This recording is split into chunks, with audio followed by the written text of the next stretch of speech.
would like now that you ask me about then my trip from where I started and how I came to that, because this is about 25 years of my life. But I wanted to say from the beginning how British we are as somebody who thinks himself is made of material, and anything which is not material is not there. This is absolute British of a materialistic person. That is the weakness of any materialistic philosophy, because you would believe only in things you can see and touch. No, this is too primitive, too unscientific. Most of what you see, what you don't see, is what matters. I have made an operation in my eyes, and because of detached retina, and most of the world is now as fuzzy as this cravat, which is not a coincidence that I'm putting it. This is the first time I had this cravat, this tie, since many, many years. It's a tie of my institute, being a fellow of the Institute of Physics. I can carry this. And this has something to do with the Higgs, what they find in CERN. The Higgs boson. Yeah, but this tie, I took it today, but it is with me since 20 years or so. And you see how fuzzy this is. And now I see, since I no more see very well, I see the world right. I see the world fuzzy. And to capture the fuzziness of the world, you have to change your counting. And the only way to capture everything counting and get the right direction of scientific investigation is to endorse the golden mean numbering system. That is the top realization which I was afraid to spell it out for 25 years. But due to the effort of many people who worked with me, and people who don't know even that I'm working in this direction, because of the effort of genius like Frank Wilczek, was a student of another genius, David Gross. So Frank Wilczek and David Gross? David Gross gave us the heterotic string theory, which I consider it a very sophisticated part of nonlinear dynamic. And Wilczek really spoke about anion, which is really inconceivable to go through this calculation without the golden mean system. The anion, A-N-Y-O-N. But let's pause for a moment and go back to, I want to make a couple comments about something that you've said so far, and then we get into the nitty-gritty. But there's something about the breadth of vision of having backgrounds in the engineering as you have, but all the various sciences, even the arts, the philosophy. I've noticed that oftentimes nowadays there's specialization to a fault, where I'm in the university and the first thing I notice is people don't know what is going on in other departments. They're so specialized, they narrow down, and they don't see the bigger picture. And so there's something to be said about a liberal arts education, for example, the breadth of vision that allows one to see the bigger picture. So that's one thing. Another thing is these paradigms we get stuck in, the way we look at the world. In particular, we have this kind of materialistic paradigm that has become so central to our way of thinking. And people view the material world, as you point out, if it's only 4.5%, and even it's a fraction of that as to what our senses actually pick up, and then we say that is reality, it's a joke. It's an absolute, utter joke. Tragedy is. It is tragic. It is absolutely tragic. But then we're unwilling to break out of these paradigms. And the other thing is energy and the wars that fight over energy and the sources of energy. And armaments is a big business. And so we get caught in these old ways of thinking. We can't break out of it. And even when the geniuses figure it out, they're either silenced or they're bought off. They're paid off so that the big businesses can continue on. And there's so much corruption, it is sickening. And here we have the possibilities of free energy.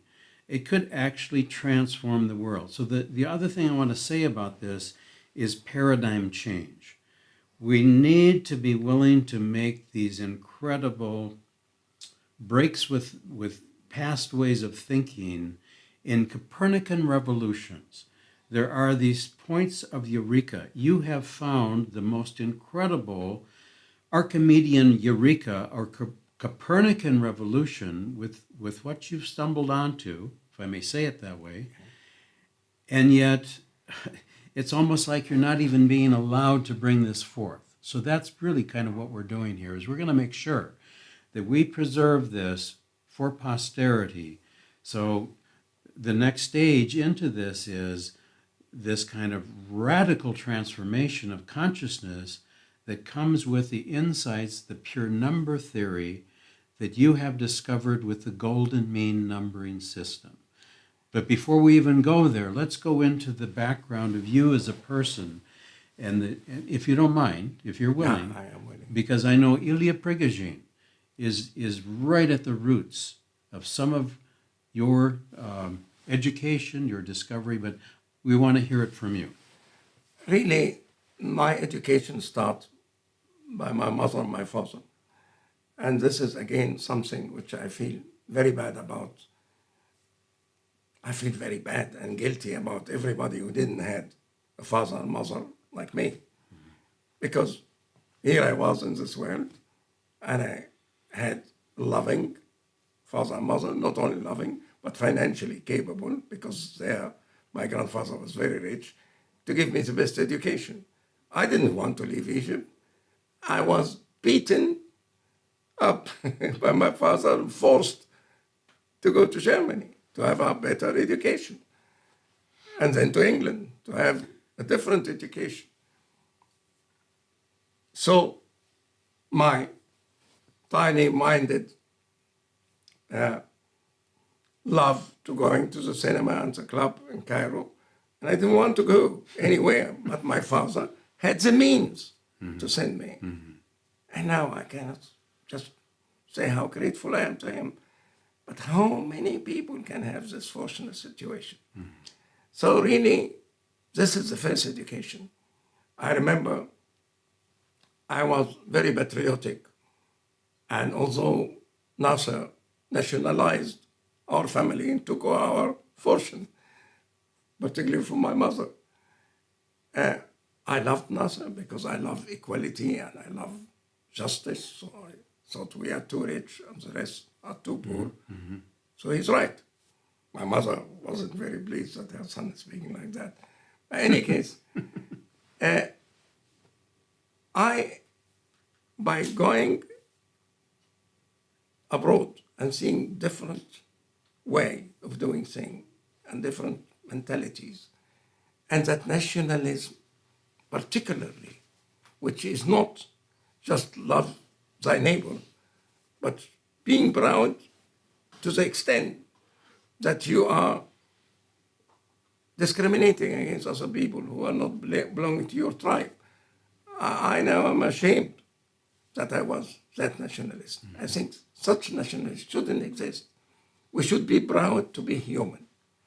So this is the education. Then I was very lucky because there were wonderful people in Germany, which I had the unbelievable good luck to know from near, coincident, and also being privileged.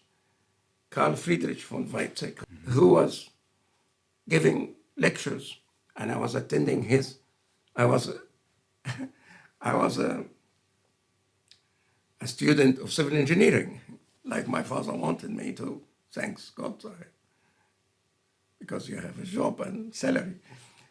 But I attended the philosophical religion seminar of Carl Friedrich in Hamburg.